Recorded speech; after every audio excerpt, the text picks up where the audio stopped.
Good day. Welcome to Week 2, Finance 311, Fundamentals of Finance, Summer 2017. What I will do each week is give you a brief update as to what's going on and what the next steps are so that you can stay focused.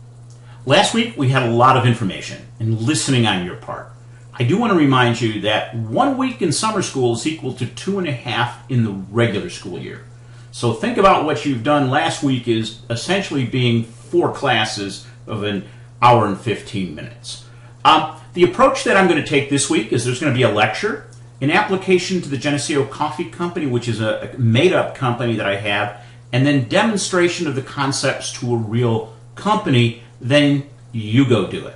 So this week there's going to be less talking and more doing.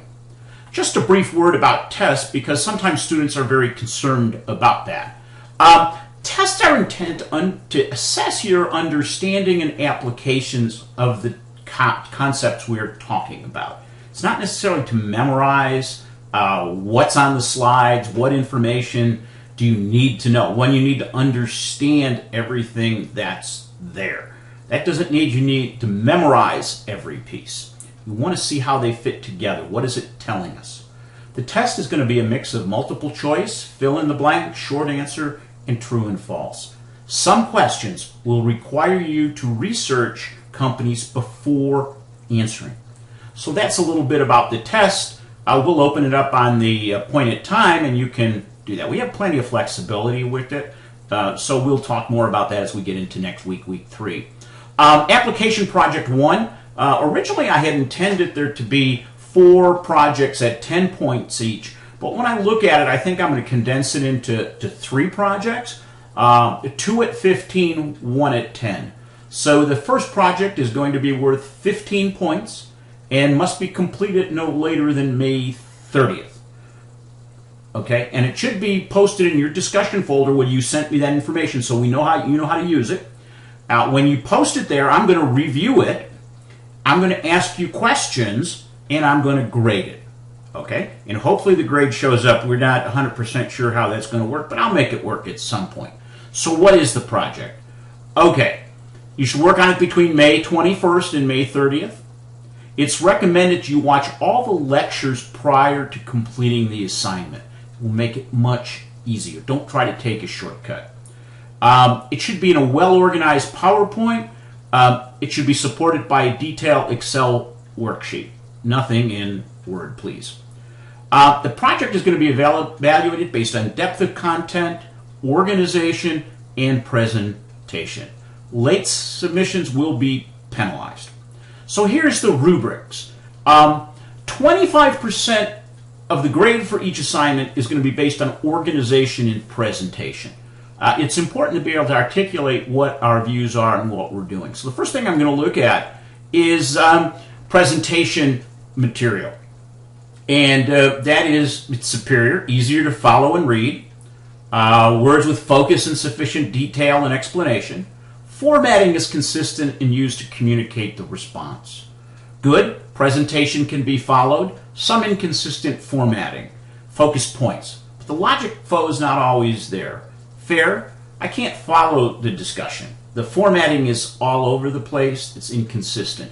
That simply may mean that in some places you're using decimals and you're using millions and commas and you're not. Spelling and grammatical errors, limited logic flow, and obviously unsatisfactory, which I know nobody here will do. When we get into the writing quality, and I have this posted for you to look at, but superior is your clear, empathetic prose. Professional tone combined with persuasive analysis were appropriate. Insightful. Good. Generally clear, limited, awkward, unclear. You need to read what you write. Anything you write, you need to read and say, does it communicate the point or is it just going on? I don't want you to rehash or tell me what I already know. Okay? Help me understand it. 75% of the content, 75% of it is for content. And I want to go through these carefully. All points are fully addressed in an integrated way. Analysis is thoughtful and focused. Okay? You don't just take one topic, comment on it, and say, how do these things start to tie together? We're going to use these rubrics in the next 2 projects, and it's the same thing that I do in the tests. Good is points or questions are addressed with some depth. Responses are not always related to each other. Everything we're doing in this first module is related to each other. Okay? Fair, points are addressed, minimal depth. Unsatisfactory, off point. Excel models, again, understanding of concept, proper formatting, provides a framework for you to do something. Well organized. Goods, they're complete, demonstrate evidence of data management, proper formatting. Fair and unsatisfactory. You need to take time on your Excel models. Labeling and making sure that it communicates the point is very important. So these are the rubrics we're going to use in everything we do. So what is the project? I have given every one of you a company. I've assigned you a company. There's 3 different companies. And what I want you to do is use the most recent 10K proxy statement, investor presentations, and answer a series of questions. What is the full legal name of the company? What is the most recent fiscal year? What does the company do? What are the company's products and services? Who are the customers? Who are the competitors? What is their competitive advantage? What makes them different from the competition? What are the strategies they use to grow their business? This is going to be worth 3 points for this page. We're trying to get an understanding of the company. You can't just look at finances. You have to understand the company, because the financials and the finance that goes along with it is a direct result of what the company is doing. The next section turns itself to financial numbers. So use the same thing.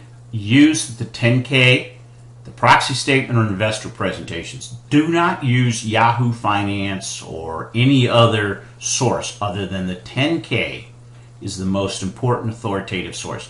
Because when you use Yahoo Finance, they don't always show all of the detail that the company does. They try to put it in a standardized format.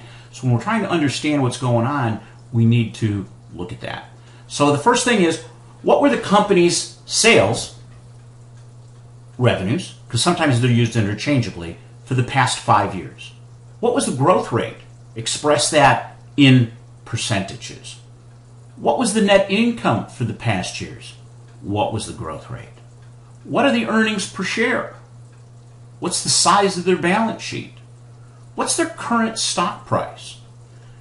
Common measure used by analysts, and we use it in finance on a regular basis, is what is the PE ratio?